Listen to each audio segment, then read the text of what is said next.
Hello everyone and welcome back to Newegg TV. I'm Steve, and joining me today, a very special guest from Microsoft. I have the Director of Programming of Xbox Live. Is that correct, Larry Hryb? That's right, Steve. How you doing, man? I'm very good, sir. I am so excited to be here at Newegg. I'm a big fan of you guys, so I'm thrilled that you were able to have me on your show. Yeah. Awesome. You know, I did hear you're actually a PC gamer too. Yeah. Did you guys, you actually purchased from us as well? Yeah, actually, not only do I purchase from you, but, and it's funny because I was, just a couple days ago, I was telling my mom I was coming down here. My mom's a huge Newegg fan. No way. So she's like in her 70s and she builds her own PCs. That's awesome. And she'll send me, she'll like, what do you think of this one? No, hold on. Then I'll get an email 10 seconds later. No, this is the better graphics card. Yeah, so my mom's a big Newegg fan anyway, and I am too. Awesome. So, well, thank you very much, Larry. Yeah, my pleasure. So I know what everybody wants to know about right now is the Xbox One. Yep. So what can you tell us about the Xbox One? What's available for us to know right now? Yeah, well, first of all, as you see right here, I brought my controller that I carry around with me all the time. This is actually the Day 1 edition controller. So it's essentially the same as all the regular controllers you get, but if you buy the Day 1 edition, which is a special version, you get the kind of the chrome. You get the chrome here in the center. The D-pad is also chrome. Have you tried the D-pad yet? Actually, I did a little bit before we started, yeah, but go ahead and try that out. Isn't that nice? Oh, it's wow, it's very different than the other one. Yeah. So we really did a lot of revisions on that. So anyway, I brought that along, but we're real excited about Xbox One coming November 22nd, which is which for history is 8 years to the day. Wow, no kidding. That Xbox 360 launched. So November 22nd, around the world, in many regions, we'll be launching Xbox One, which is a wildly different machine than obviously the Xbox 360. Yeah, that's right. I mean, you guys are starting out with some x86 technology built into that, right? Yeah. The Jaguar core from there's some real high-end stuff in there, and the real part of being at Microsoft is we have some of the best software designers in the world. Of course. And developers. And so what's great about it is a lot of people, perhaps we talked about this when we did what we call a reveal back in May, is there's actually 3 operating systems running at once. Okay. So there's the game operating system, which can be upgraded accordingly along the way, just like virtual machines can. Right. Then there's this one that sits off the side that can run some side applications. And there's this smaller one which kind of does the traffic copying between the two and tells everybody what's going on. Wow. That's so it's fantastic. a really advanced piece of technology. We could have built a bigger, faster Xbox 360, which we did, but we also layered on top of this other interesting technology which allows us to really I'm hesitant to use this term because I'm here in Newegg and you guys are always coming out with the newest and greatest. You always have that stuff. Of course. But it's almost future-proof. Okay. Well, I mean, speaking of that, I know the Xbox 360 had an amazing lifespan. Yeah. What can we expect for the Xbox One then? Well, we expect certainly we want to meet and exceed what we've done with Xbox 360.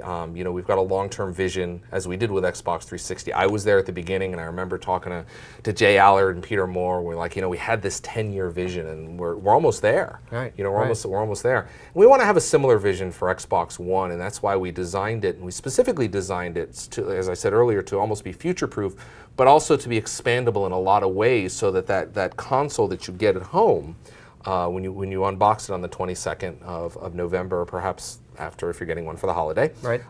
It's something that can really grow with you using the power of Xbox Live. We've got the best games, we've got the best online service. It's future-proof, and we're really excited about it. I feel like I'm getting a little ahead of myself. I know I'm asking you about the Xbox One, but for viewers who don't actually know you, Larry, can you tell them more about what you do for Microsoft in the community? Sure. I've been around with Microsoft for almost 12 years. I joined the Xbox team about 10 years ago. So at that point, we were in the middle of designing the Xbox 360. So the original Xbox was still on the market, and we started designing the Xbox 360. And I was on the at that point I was on the Xbox Live team, and so I was part of the team that helped develop the next generation of Xbox Live at that point. I was on part of the team that helped develop achievements. If you like gaming achievements, I'm one of those guys. Give you a little pat on the shoulder for that one. So achievements, and then really all the elements. Then of course we launched in 2005, and I've been helping kind of communicate back to the gamers, hey, this is what we're doing and this is what's going on. Gamers are very social, they're very connected, and they have a lot of questions, so I want to do what I can to answer those questions, and that's why I'm here. Fantastic. All right, Larry, so besides software updates, besides the possibility of upgrading the hard drive, I mean, what kind of upgradability is the Xbox One going to bring to the table? Yeah, I mean, we're not really talking about anything about that right now, because we haven't even shipped it, so it's kind of hard to talk about that. But one of the things, if you look back over the history of Xbox 360, you can see the way we upgraded it using Xbox Live and the software. If you remember when the original Xbox launched in 2005, it had this thing called blades, which kind of seemed quaint and very antiquated right now. Okay. And it's evolved into this very different type of destination, the dashboard, the Xbox 360 dashboard itself in the interface. You can actually see that. A lot of people forget about it, but when you hit the guide button, which is a little button in the middle of the Xbox 360 controller, the guide comes up over the game. You can actually see vestiges of the original design in there. But as far as expandability, we're looking at expanding and developing the power of Xbox Live. Okay.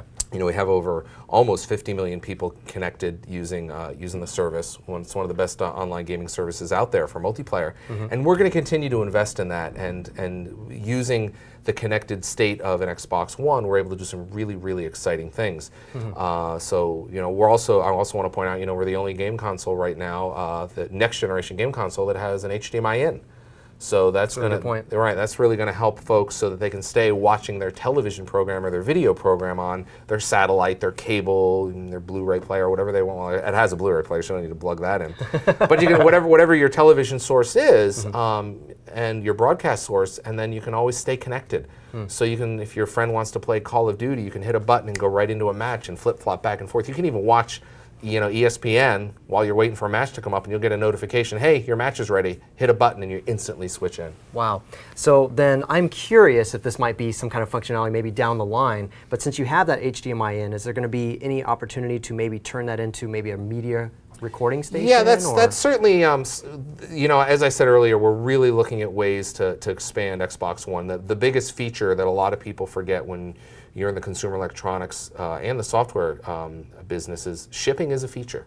So November 22nd is coming, and that's a big milestone for the team. Right. And they're not going to stop there. They're going to look down the line, just like we do with Xbox 360, and iterate and look at what features they can get in there. So when people, perhaps they see a feature or two that they wish was in there at launch, we're going to do our best to get those in there in the future. Okay.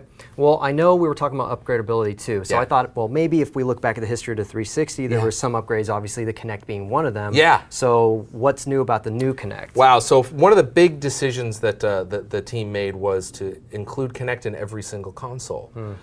That really has a massive impact for developers, because now when they're developing games, they can say, okay, we know that there's going to be a Kinect there, as opposed to how many sold, so how many people really have them or are using them.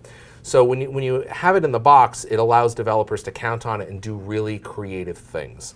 The other thing is we're really increasing the support within the Xbox One itself in terms of the dashboard level.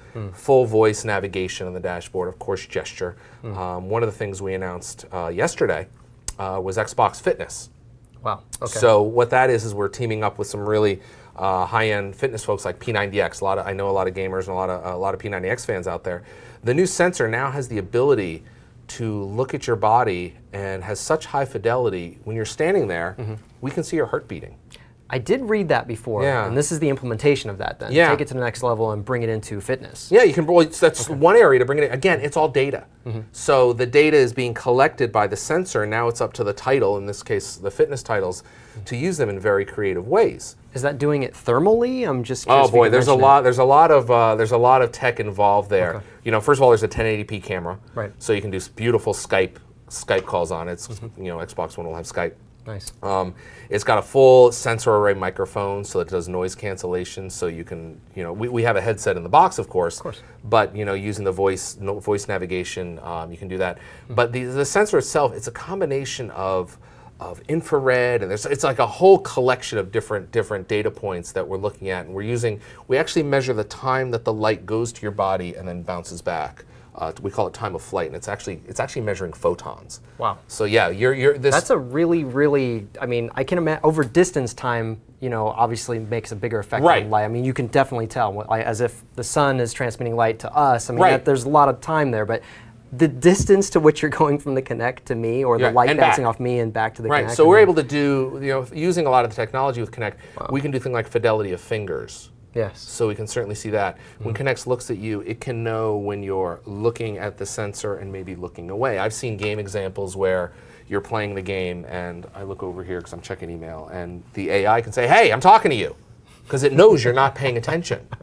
So there's a lot of really interesting experiences like that you can expect. I've seen, I can't really talk about the specific title, but I know one of the games is working on this concept of, we also, in addition to all this data, we can see if it's light or dark in the room. When it's darker, there may be more zombies on the screen. So zombies, now we're narrowing it down. Well, I'm just saying, when you make noise, the zombies will come towards you. Oh, wow. You have to be quiet in your own room, right? So your little brother can come in and say, "Hey," and all the zombies will come after you. Zombies! Yeah. So there's experiences like that developers are working on, that they have this full canvas to think of now that they know that Kinect will be there. That's fantastic. Yeah. So another different type of peripheral I know that we were using with the 360 is Smart Glass. Smart Glass, yeah. So what can we expect in terms of controllability with the new Xbox? Yeah, Smart Glass is a real exciting area that has done really well for us at Xbox 360. I've got my Surface here. This is not the new one. This is the Surface Pro. But I mean, we've got Smart Glass running on here, and even on my Windows Phone. It works on iOS and Android and so forth. It works on all the major platforms. But what we wanted to do when we developed the original concept of Smart Glass that we're carrying over to Xbox One is like, look, you don't need to buy another device. We all have phones or tablets that we're carrying around already. Yeah. How can we enable those devices to talk to the gaming system in a smart way? Yeah. So we've seen some existing Smart Glass examples where you have a guide or a map or a mini map. I've seen examples, for instance, Dead Rising 3, which is one of our exclusive launch titles, where you've got it connected to your phone, and then in game, the character calls you on the phone with Smart Glass. What? Right. So you're seeing things like that. There are also developers are looking at. I know when I'm playing games, my wife likes to. She's not really a gamer, but she likes to watch because we want to spend time together. Nice. So she'll sit with me. Now with Smart Glass, she'll be able to maybe participate in a game somehow. Not just looking at, go over here, but maybe she's doing a mini game. Right. Maybe she's saying, hey, take a right here. There's some loot down this hallway. Things like that. So she's really engaged in a level that she's comfortable with. Because at the end of the day, you and I may be comfortable with this controller, but there's millions of more people when they look at this like, oh, I don't know what to do.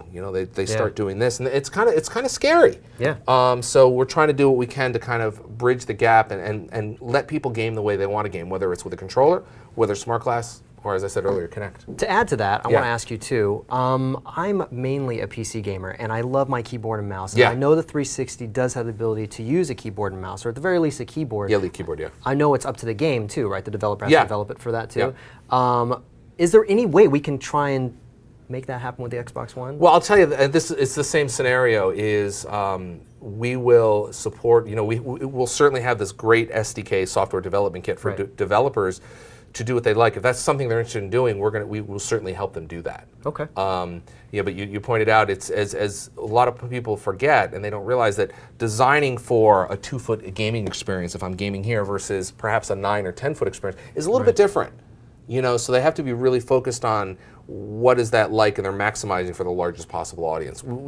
Certainly it's possible. Yes. But we don't have anything to announce at this time. I mean, I get it too. If you're sitting on the couch, you clearly want to have a controller. You don't want to have a tray table, your dinner table in front of you with a keyboard and mouse. I get it. But and not only that, but we kind of have this concept of when you're playing a PC game, you're kind of leaning forward. With an Xbox game, sometimes you lean back. One of these, right? Right? Yeah. You're just kind of having fun. So they're similar, and I don't want to incite the religious debate that will ensue, because I'm very aware of it. You must be, yes.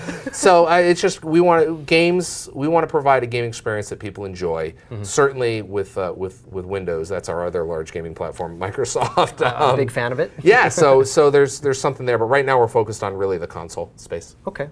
For me, I do use an Xbox 360 controller when I game on PC, especially if I'm going to play a racing game. Yeah. And depending on other games, I also play a lot of State of Decay. I know we discussed that. Yeah, we talked about that on the phone the other day. Yeah. I'm really hooked on that. So that's I know a great game. Eventually, I'm praying to Rockstar to put it on a PC sooner than later. I know it's not even announced, but I really, really want this to happen. I have no insight to that either, and I know that they're selling a ton on console right now. Yeah, no kidding, right? Wow, breaking all the records. Yeah. Well, almost, but still, extremely fast. So aside from that, we are talking about the connectivity of the Xbox and a PC. Yep. I want to know more about that. The ability to do Windows Media Center. Yeah, I've seen some of those questions, and I know that we're not ready to talk about anything yet, but again, this gets to what I said earlier about the fact that the team is really focused on shipping on the 22nd, and then we're interested in developing the Xbox One platform further. Get it stable, get it out there, get it in the hands of everyone else, and then let's start developing it. Yeah, exactly. And let's start adding the features on. And you know, a lot of folks forget when we launched the Xbox 360, we didn't even have the party system, and any Xbox gamers know that that's like the price of admission now. You expect that. Right. So we're going to continue to evolve that. You know, when we launched Xbox 360, there was no Netflix. Right. You know, so things along those lines, we want to make sure that we're going to continue to evolve, and that's what we can do. Great. The system was designed to evolve quickly and easily, both from a development standpoint, but also from an end user standpoint, so I don't have to worry about updates and all that stuff. It all happens in the background. Perfect. To that end, can my PC Games for Windows Live games have more connectivity, or at least the same connectivity to my Xbox friends? Yeah, at this time, no, because they're completely different architectures and completely different code bases and completely different systems. Okay. In fact, at launch, Xbox One and Xbox 360 won't be able to communicate except for text. We can't do voice or any other type of messaging because the voice codec that we're using in Xbox One is tremendously more robust and it's high bandwidth. Well, that's great because the old one was very weak in some areas. Weak? You're being kind. Yes, you're being kind. Well, no, it's certainly we could have done better in that space. You know, we were pushing areas of the technology in the box that we pushed as far as we could, and the fact that we're able to start with a clean slate. When I heard the Xbox One codec for the first time, I was really, really excited. And I've got actually some demos on my blog at MajorNelson.com where you can actually hear the difference between Xbox One and Xbox 360. Perfect. Okay, for all of our listeners out there, if you actually want to check it out, it's MajorNelson.com, and I'm sure you actually have tons of other things on your blog. Yeah, if you're into Xbox gaming at all, or any type of gaming, or even nerd geeky stuff, I have all sorts of cool stuff I like to post. This is my personal blog about what I do at Xbox and things that I think are interesting. You also have a podcast too. Yeah, I do. Yeah, you can find me on iTunes and all the rest of the places. I do that. In fact, I was supposed to do it this week. Can't do it this week because I'm down here. This is why I'm not doing it. Guys. That's all right. But yeah, we've got a great podcast. I've got a bunch of great guests, and we try to do that every week. And we have a lot of fun with that. And of course, you can follow me on Twitter at MajorNelson. Awesome. Yeah, Okay, so I know that AMD announced some new toys that they just released. Yeah. And one of the things I actually want to mention, because it relates to the console again, is the Mantle API. Yeah. So for those who don't already know, Mantle API is similar to DirectX in the sense that it's going to allow the hardware to communicate to the software and essentially allow it to take some shortcuts and get a little bit more performance out of your hardware. So that being the case, I've understood it to mean that now we can take console-based games and then translate those to PC a little bit easier. Yeah. What do you think about that? I think that's great. I mean, certainly gaming has never been more alive than it is today. I mean, we see that it is an industry that rivals and in some areas surpasses Hollywood, which everyone thinks is the gold standard of entertainment. And anytime we can get more entertainment into people's hands, whether it's on a console, whether it's on a PC, whether it's on a mobile device, I mean, that's great. I mean, people that you would talk to when I'm traveling around that don't consider themselves gamers. Then I start talking to them after a few minutes, I realize they actually are a gamer. They just, their definition. Right, their definition is a little different. And it doesn't matter whether they're playing Plants vs. Zombies on their iPad, or they're playing State of Decay on their PC, or they're, League of Legends, whatever it is. There's different categories of gamers. Different tiers. Right, Yeah, there's different agree. tiers, and just because you're not what people perhaps think is a stereotype as a gamer.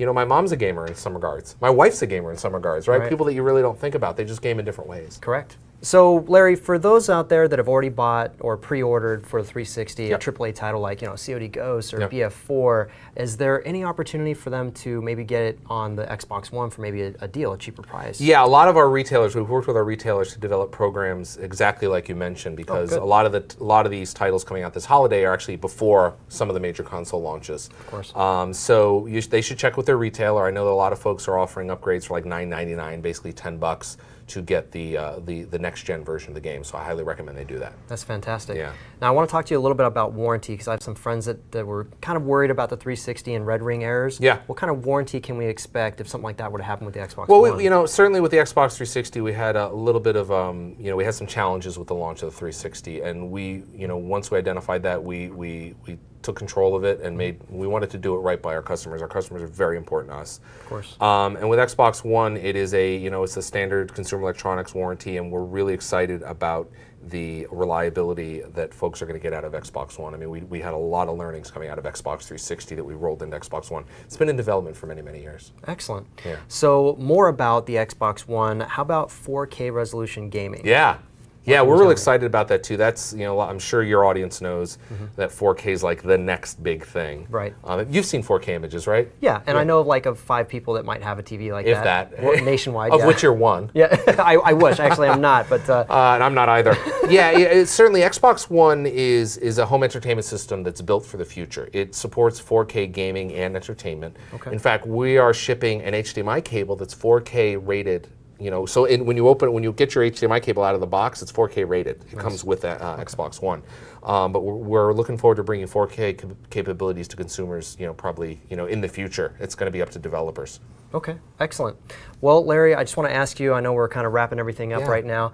What are your plans after the launch of this? Because you've been working your tail off. I know. Yeah, I mean, we're on the march to November 22nd, and a lot of folks think it ends there, but it doesn't. It actually that's the start. That's the start of the next generation. Oh. That is the start when we're going to be excited when people are going to bring their consoles home and open them up, and they're going to jump online and they're going to see the developments that we've done with the controller, with Kinect, with the console itself, with Xbox Live, and of course the fantastic games. And we've got some fantastic games coming out for launch. Of course. But we're going to continue to evolve the platform as we move forward. Next year we've got one of the most anticipated titles of the next generation already, which is Titanfall. Of course. I'm pre-ordered already. Okay, good. Yeah. So, I mean, it is a fantastic game. So even though November 22nd is in fact the launch for us, it's going to continue on into next year as we continue to improve the platform like we talked about earlier, and as newer games come out and we just things start to move forward. Now, that I also want to be very clear, is that we've got 70 plus, 75 million Xbox 360s out there. We're going to continue to make great games for Xbox 360. That's an audience that we want to continue to take care of. So all of you Xbox 360 owners out there, don't worry, you're still going to get games. Things are still going to come out. Things are going to be coming out. But if you're interested in next generation gaming, we've got you covered. Awesome. All right, man. One last question I want to ask you: where can people go to get more updates on you as well as the Xbox One? Sure. Where can you send them? Yeah, sure. Of course, we talked about my blog earlier at MajorNelson.com. I'm on Twitter at MajorNelson. I'm on Google+. You can find me over there as well. We've got Xbox.com. We also have a news site, news.xbox.com. So that's kind of more for our media outlets. But really, if you follow me, I will keep you plugged in, and I'll tell you what's going on. And we're really, really excited about launch this year. Awesome, man. Lots of information out there. Thank you. Well, Larry, thank you so much for coming in. Pleasure's all mine. Great questions, and thanks for your time. No problem. And thank you guys also for watching. If you liked what you saw today, go ahead and click the like button. If you haven't already done so, click subscribe, and we'll see you soon.